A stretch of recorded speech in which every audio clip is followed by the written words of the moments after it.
Halo teman-teman, senang sekali saya kembali bersama teman-teman. Dan kali ini saya mau sharing tentang salah satu program yang dimiliki oleh LPDP sendiri.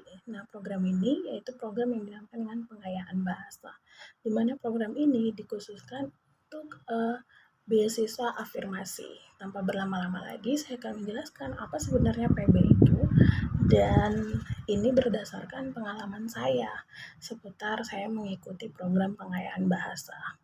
Dan kemudian juga sebelum kita pelajari lebih lanjut tentang PB itu, teman-teman juga wajib tahu dong sebenarnya LPDP itu apa. Di sini saya tidak akan membahas terlalu panjang tentang LPDP itu apa, karena sebenarnya teman-teman hampir sebagian besar sudah mengetahui sebenarnya LPDP itu apa dan apa saja programnya LPDP. Tapi untuk mengingatkan kembali, saya akan menjelaskan sedikit tentang LPDP itu sepengetahuan yang saya dapatkan. Oke teman-teman, selamat menonton. Yes, yang pertama, apa itu LPDP?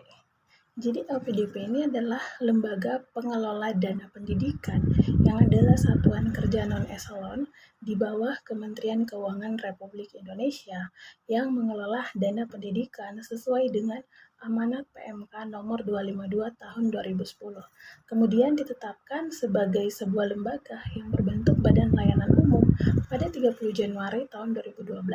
Setelah disahkannya KMK nomor 18 tahun 2012, program layanan LPDP terdiri dari beasiswa, pendanaan riset, dan pengelolaan dana investasi.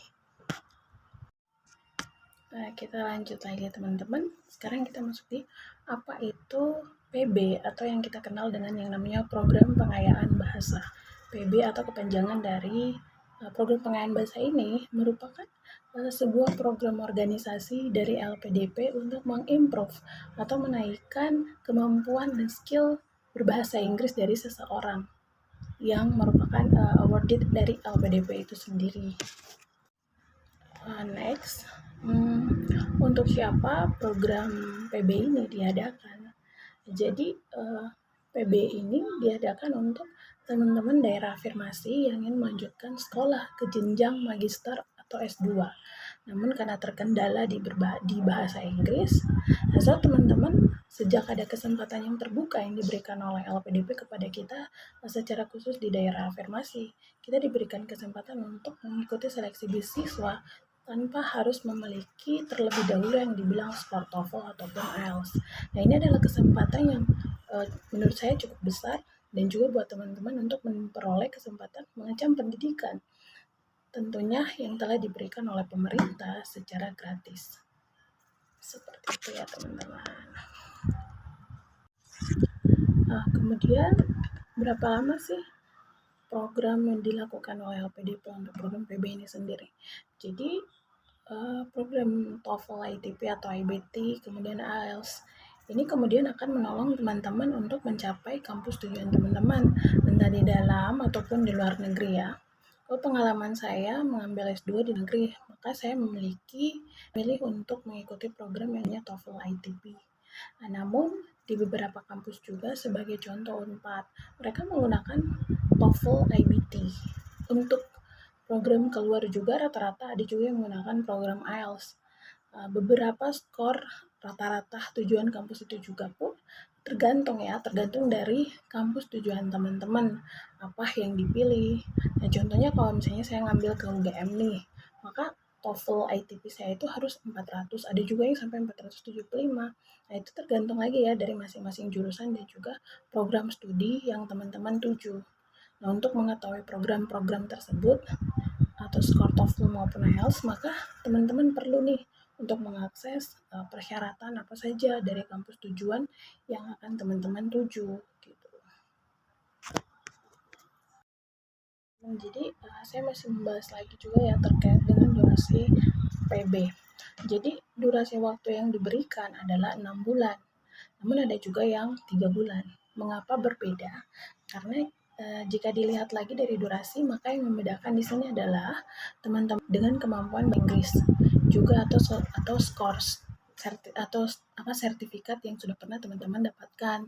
Jadi ini merupakan penilaian yang diberikan oleh LPDP juga gitu. Selain itu juga ada yang kita melewati tahap pretest awal.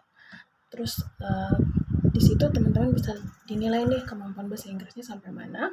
Kemudian teman-teman akan ditetapkan di kelas mana nih. Nah, untuk mengikuti program pengenalan bahasa yang telah dibuat oleh LPDP itu sendiri gitu. Yang berikutnya teman-teman terkait dengan implementasi location atau tempat pelaksanaan PB. Jadi pelaksanaan PB ini berbeda-beda ya. Dia juga bervariasi, maksudnya tergantung dari kolaborasi antara pihak LPDP sendiri dan juga universitas. Kalau angkatan kami itu dilaksanakan di UI, UIN, UGM, dan juga UNS. Nah, tidak menutup kemungkinan bahwa LPDP mungkin akan memilih tempat kampus yang lainnya lagi, tergantung dari keputusan LPDP sendiri. Oke, teman-teman ada juga nih, maksudnya siapa saja sih yang bisa mengikuti program PB ini? Nah, jadi program ini dikhususkan untuk daerah afirmasi dan juga putra-putri Papua. Siapa saja mereka? Jadi mereka yang belum memiliki skor TOEFL, ITP, atau IBT, dan juga IELTS. Mereka yang sudah punya skor namun sudah expired. Kemudian mereka yang sudah pernah memiliki scores namun mau lagi nih untuk belajar gitu. Apa saja fasilitas yang diberikan ketika kita mengikuti PB? Yang pertama itu living allowance atau kita bilang namanya biaya hidup. Nah, ini dibayarkan tergantung dari UMR masing-masing daerah setempat. Kalau untuk Jakarta 4.700.000, untuk Malang dan Jogja sekitarnya itu 4.300.000. Nah, ini dibayarkan per bulannya. Apa sih yang dapat kita selain itu? Kursus dan juga modul pembelajaran. Kemudian apa yang terjadi jika seseorang mengundurkan diri dari PB secara tiba-tiba? Yang pertama, dia tidak diperkenankan lagi mengikuti PB. Yang kedua, biaya untuk pembayaran atau pengurusannya menjadi tanggung jawab pribadi sendiri. Kecuali kalau official test, dia bisa melakukan yang namanya reimburse. Kalau misalnya sesuai prosedur nih, dalam artian dia telah mendapatkan LOA di tengah perjalanan mengikuti PB, maka yang perlu dilakukan adalah melapor kepada lurah setempat, yaitu maksudnya dalam artian lurah yang bertanggung jawab untuk membuat nota dinas, dalam hal ini lurah PB ya. Kemudian dia harus mengisi yang namanya borang pengisian pengunduran diri. Setelah itu dia akan mengajukan dokumen LOA dan juga mengikuti selanjutnya, yaitu mengirimkan dokumen ke tiket bantuan yang telah disiapkan oleh LPDP, dan setelah itu dia bisa mengakses akun e-beasiswa yang dimiliki.